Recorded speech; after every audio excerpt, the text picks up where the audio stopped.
Grading in sports cards is very subjective. Look at all the professional grading companies. They all could have different grades for the same card. That's right, they can have a different grade for the same exact card. So it's something that's very subjective. The question that was presented to me was about ethics. What are my standards for selling a card when it comes to near mint, mint, excellent, things like that? So today we're going to talk about those standards and what standards I set for myself and talk about the ethics of the whole thing because things could get very tricky, especially on eBay. Okay, so I had a viewer, Stony. He messaged me and said that he recently purchased a Jordan metal card on eBay, and the condition was near mint, and he bid it on it and won. Afterwards, he saw that in the description it said the card had some flaking in the bottom corner. You can tell in the photo when he got it, it did indeed have some flaking, and he kind of considers the card excellent, and he's going to be giving the eBay seller a negative review because $38 for a Jordan with damage is way too expensive. His question to me is it unethical for the guy to list the card as near mint with the flaking? Because he would consider it excellent. There's a couple different things I want to talk about with this comment. And we're going to kind of split them up into a couple parts here. So the first part I want to talk about is the negative review. Before anything, I want to talk about that part. You said you didn't read the description, you saw it afterwards, and you couldn't tell in the photo. So one, yeah, the seller should have included a close-up of that corner. All transparency, he should have.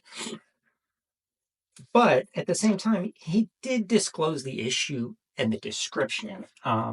You just didn't read it. And unfortunately, that is part of the problem on eBay. A lot of buyers don't read descriptions.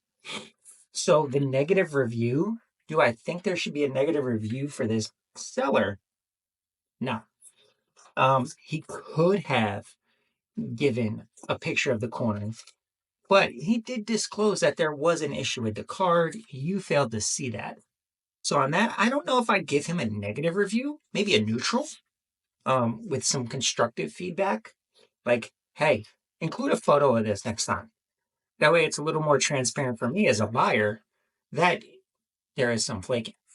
But a negative, I think that's kind of harsh because the seller did disclose it. So that's the first part I wanted to talk about. The second now is the actual grading. Grading is very subjective. It's something I've talked about many times, and it's why I don't participate in grading with the companies that do it professionally. I just don't trust it. Every person within the same company could grade cards differently. So that's why I don't do it. But near mint does classify as a 7 in the PSA scale. That's right. Near mint's a 7. Sure, most people did not realize that. So a PSA 7, at least the last I looked, was considered near mint. Not near mint, not gem mint. It's just a plain classification of near mint. So depending on the level of flaking, what would PSA have given this? Would PSA have given a 7? If so, then again, him listing the card as near mint isn't like wrong because that's what it would have gotten. Would I have done that? Me? Probably not. Do I think it's ethical? Eh, I'm not sure because he did disclose that there was an issue in the description. So I don't know if I would say it was unethical. That's kind of a tough one for me. I don't know if I would say that. What I do think it means is sellers need to have standards. And with those standards, you have to think about yourself as a buyer and what you would be looking for. And I'm going to talk about that part next, but I'm going to quick jump over to another topic. Had a couple buyers, and I am all over the place today with my words. Sorry. Another commenter asked about shipping multiple cards. They were wondering how I ship, 13 cards or more. Do I use card savers? How do I do it? So what I used to do, and I stress used to do, I have 4 card savers, usually about up to 4 cards in each, so 16 total cards. lay two this way, fold a piece of paper over, put the next two, fold it over, full sheet of paper into a long number 10 envelope. That's how I used to do it. I don't anymore. I used my eBay store coupon and tested out the eBay standard trading card kit.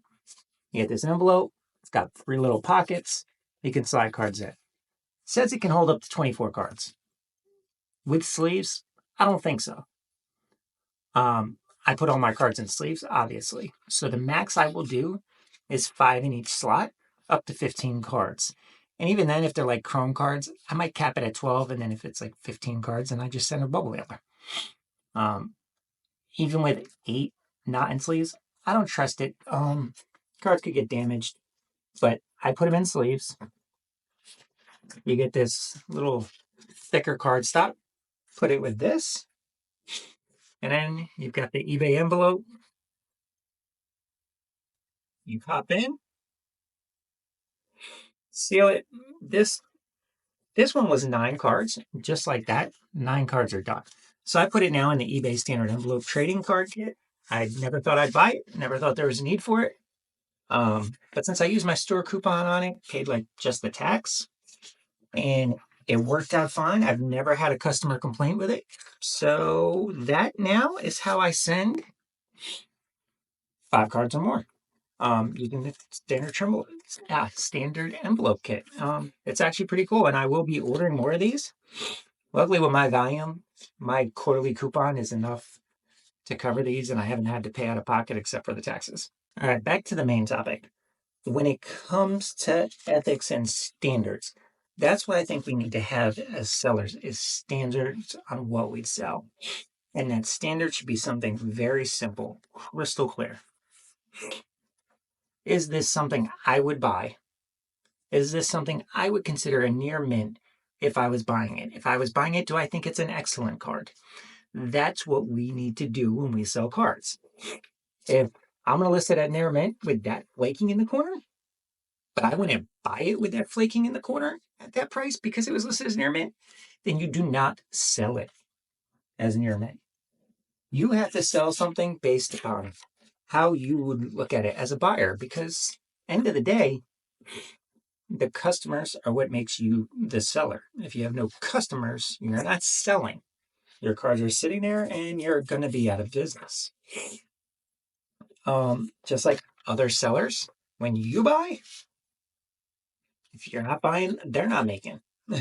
So sell cards based on how you would want to buy them. When I get anything ultra modern, anything 20 and up, and I'm going through a box, those cards, I list at near mint, no matter what. Just because I know if I send them off to PSA or anywhere else, they're going to get graded at least a 7. Granted, I ain't selling them. Now, I do look through every card still, even though I'm sending them through the printer. Sending them through the scanner and just posting the photos. I do look at every card before that happens. If I see any type of crease, bend in a corner, that card is going to get listed as excellent. It gets thrown out. Because I know as a buyer, I'm not buying a single card that has any bending or creasing. Now, granted, how do I acquire my cards? I get them in bulk. So that's why I have cards that are like that. And I have to toss out. But if I see that, I'm taking it out because I know I wouldn't buy it, regardless of what I listed it at. Even if I listed it as very good and listed it, there's a crease, I'm not going to buy that. So guess what? I'm not going to sell it. But all of my modern cards, they get listed at near mint. Because that's what they are. So they're going to be sent that way. Now, the ethical part of me, and my standards, when I get these bulk buys, I buy a lot from my local auction house. These cards, some of them have flaking in the corners. Some of them have, just a tiny bit of rounding. Could they still get a 7 with PSA? Yes. But I know if it's a bunch of cards from the 80s and 90s that I'm going through from this bulk buy, when I run them through the scanner and I run them through Card Dealer Pro, they're all getting listed as excellent. Just because I feel that's how they should be listed because there are tiny little flaws. Little, minute, but there's little flaws. So they shouldn't be called near mint. Do I list them in the description? No, because the scans come out, I feel, pretty clear and you can see them, especially if you zoom in. But I think as us sellers, we all need to have standards. And that standard needs to be pretty simple. If I go to buy a card, I have to sell it and list it at what it is that I would buy. I don't know if that made sense the way I said it. My mind started going all over, but that's what I feel. If I think something's excellent, I need to list it at excellent. If I feel something is near mint, even if you may not, then I'm listing it as near mint because me as the buyer would have bought it thinking it was near mint. But I think that also says why sellers do need to include pictures of any potential flaw, let you as a buyer see it. Sometimes it could get unethical. The seller, I don't know this seller. I don't know how they normally list their stuff. So I don't know. I'm not going to call them unethical just because I don't know the full story, the person, or any of that, how they do business. I think as a seller, I'm going to make sure you see the flaws. If I think there's a flaw on the card, especially if I'm going to mention it in the description, that's definitely enough for me to point it out in the pictures, especially knowing eBay buyers don't read descriptions. It's kind of the same as like when you go to card shows and, you know, some dealers, now this is unethical, put the price tags over the corners, where there is issues. So the buyer doesn't see it. That's why you take the cards out and inspect them and put them back in the top loader if the seller will let you. If not, you don't buy it. But all in all, I don't know if I would call this seller unethical.